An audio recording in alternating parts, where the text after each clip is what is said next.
কানুন আছে, সব আইন কানুন নিয়মকে ভঙ্গ করে বিশ্বের সবচাইতে বড় ইবলিস, বিশ্বের সবচাইতে বড় শয়তান নেতানিয়াহু আজকে ফিলিস্তিনে নারী শিশুদের আজকে নির্বিচারে খুন করে যাচ্ছে। এই খুনিকে থামাবার কেউ নেই। আজকে জাতিসংঘ শুধু কতিপয় বিবৃতি দিয়ে, বক্তব্য দিয়ে আপনাদের দায়িত্ব পালন শেষ করতে পারেন না। আর ওআইসি নামক ওই মুসলিম রাষ্ট্রগুলোর যে সংস্থা, পৃথিবীর এর চাইতে বড় মাজাভাঙ্গা, এর চাইতে বড় দুর্বল কোন সংস্থা পৃথিবীতে জন্ম হয়নি। কোন দরকার নেই, ওটা ভেঙে দেন। জনতার পক্ষ থেকে এই সংস্থা গঠন করে আমরা ফিলিস্তিনকে আজাদ করব।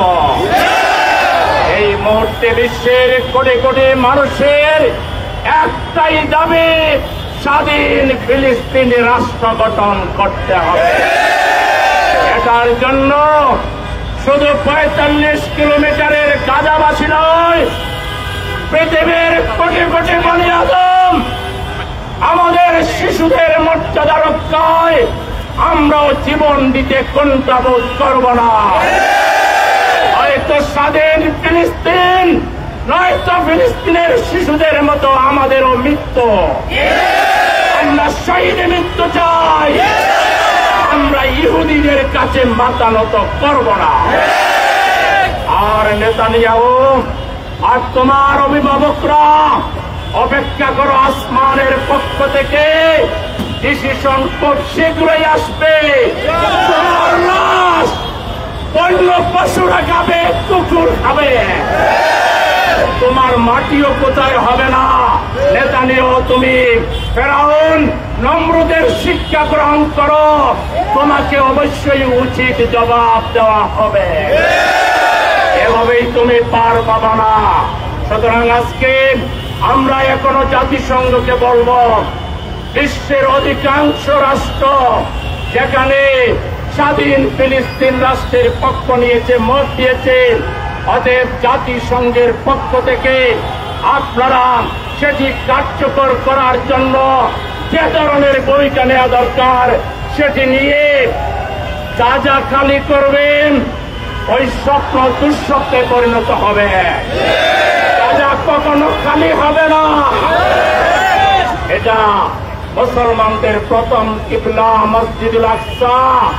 এটা মুসলমানরা একদম মুসলমান পৃথিবীতে বেঁচে থাকতে গাজা খালি হতে দেওয়া হবে না। সারা পৃথিবীর মুসলমানরা গাজার দিকে মার্চ করে তুমি কত মানুষকে খুন করবে আমরা দেখে নেব। সুতরাং সমস্ত মুসলমানদেরকে জিহাদের জন্য প্রস্তুতি নিতে হবে, রাস্তাকে মুক্ত করতে হবে, গাজা উদ্ধার করতে হবে। গাজায় নর্তন কীর্তন করবেন না আপনাদের করুণ পরিণতি দৃশ্য দেখবেন, সেটি সময়ের অপেক্ষা মাত্র। আজকের এই ঐতিহাসিক মার্চ ফর গাজা, আজকে সোহরাওয়ার্দী উদ্যানে আমরা যাব। এখানে বিভিন্ন দল, মত, জাতি, ধর্ম নির্বিশেষে সবাই আসবে। আমরা তাদের সাথে উদারতা প্রদর্শন করব ইনশাআল্লাহ। আমরা শৃঙ্খলার পরিচয় দেব ইনশাআল্লাহ। আমরা এই বাংলাদেশকে পৃথিবীর মানচিত্রে একটি অনন্য বাংলাদেশ হিসাবে পরিচয় করাবো ইনশাআল্লাহ। আমরা প্রতিবাদও করব, আমরা শৃঙ্খলাও রক্ষা করবো ইনশাআল্লাহ। আসুন আমরা শান্তিপূর্ণ মিছিল দিয়ে সোহরাওয়ার্দী উদ্যানের দিকে আমরা মাঠে চলে যাব ইনশাআল্লাহ। যেখানেই জায়গা পাই সেখানেই আমরা বসে পড়ব এবং অন্যান্য মানুষ যারা আসবে তাদের সেবা আমরা করবো ইনশাআল্লাহ। রাজি আছেন তো? রাজি আছেন? সবাইকে আবারও সংগ্রামী সালাম এবং শুভেচ্ছা জানিয়ে নাগরিক উন্নয়ন ফোরামের নেতৃত্বে উদ্যোগে আজকের এই ঐতিহাসিক মিছিল এখন সোহরাওয়ার্দী উদ্যানের দিকে আমরা যাত্রা শুরু করব। সবাইকে শৃঙ্খলার সহিত এই মিছিলে অংশগ্রহণে আরো আহ্বান জানাচ্ছি। আল্লাহ হাফেজ। বাংলাদেশ জিন্দাবাদ। আপনাদের মাইকগুলো সবগুলো মিছিলের পেছনে থাকবে, ব্যানারের সামনে কেউ যাওয়ার দরকার নাই। আপনারা কেউই ব্যানারের সামনে যাবেন না, নেতৃবৃন্দ সব কেউ একজনও ব্যানারের সামনে যাবেন না, কোনো থাকবে না। আপনারা যারা সামনে চলে গেছেন সবাই পেছনে আসেন, ব্যানারের সামনে কেউ থাকবে না।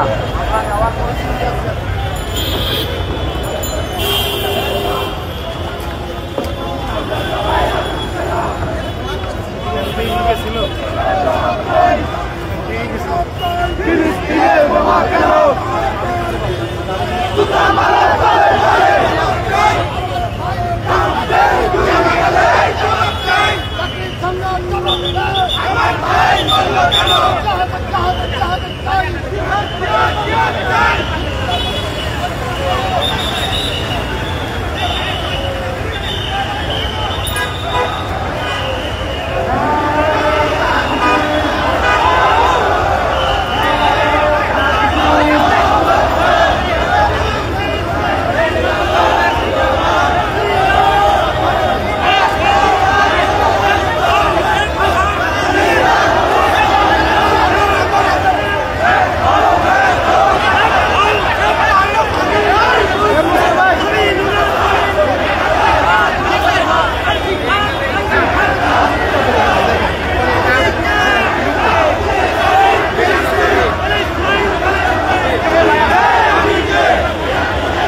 তাদের প্রতি তারা আহ্বান জানিয়েছেন।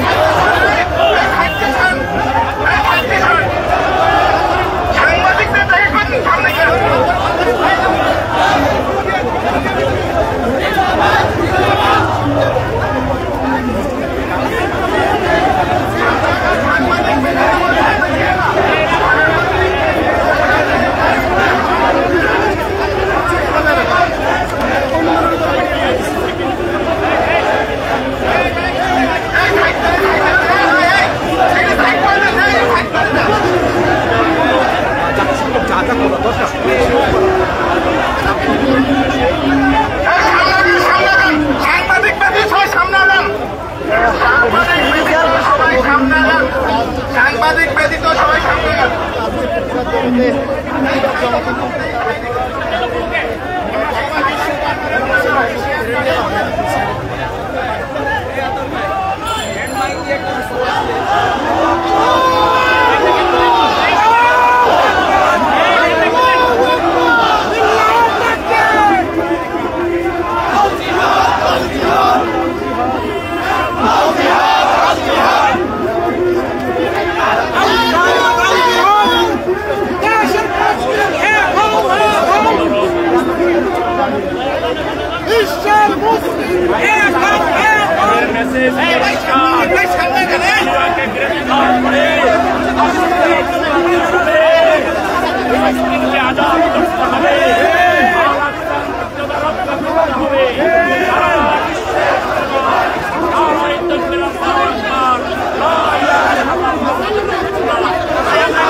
দর্শক আপনারা দেখতে পাচ্ছেন নাগরিক উন্নয়ন ফোরাম ঢাকা মহানগর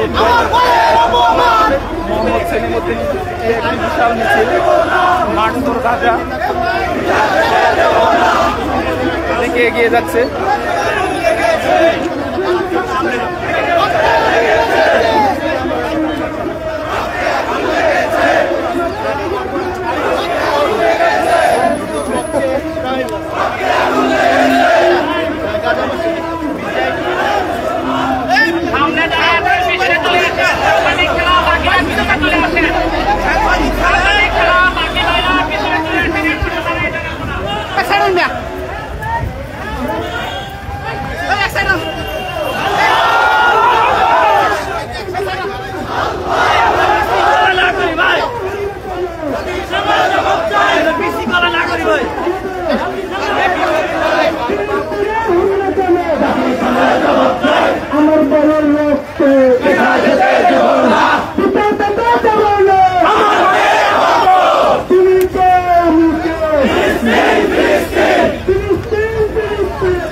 নরমাল হাঁটবেন, নরমাল গরম হয় না।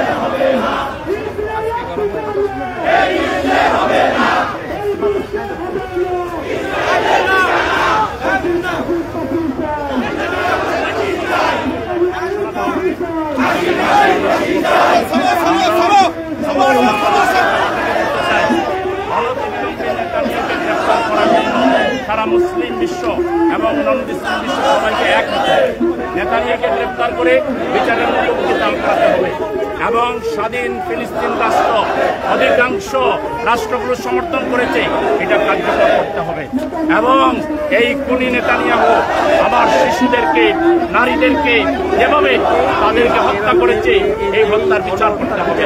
স্বাধীন ফিলিস্তিন রাষ্ট্র কায়েম করতে হবে অনতিবিলম্বে।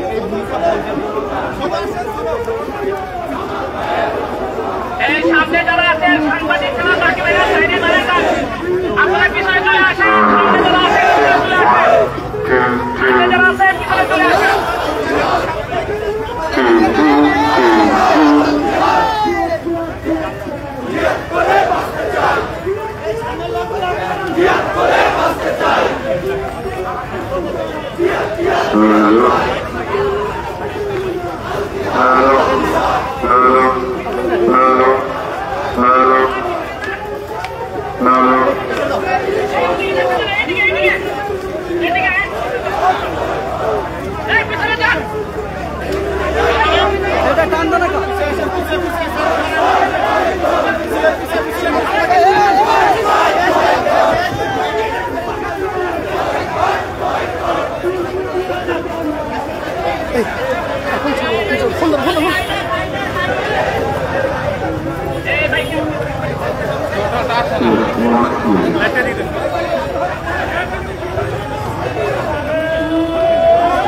ভাই সামনে সামনে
मनोभाव राखबो অনুষ্ঠানটা আমার একে সফল করার দায়িত্ব আমি পালন করব এই সংকল্প নিয়ে মন থেকে বের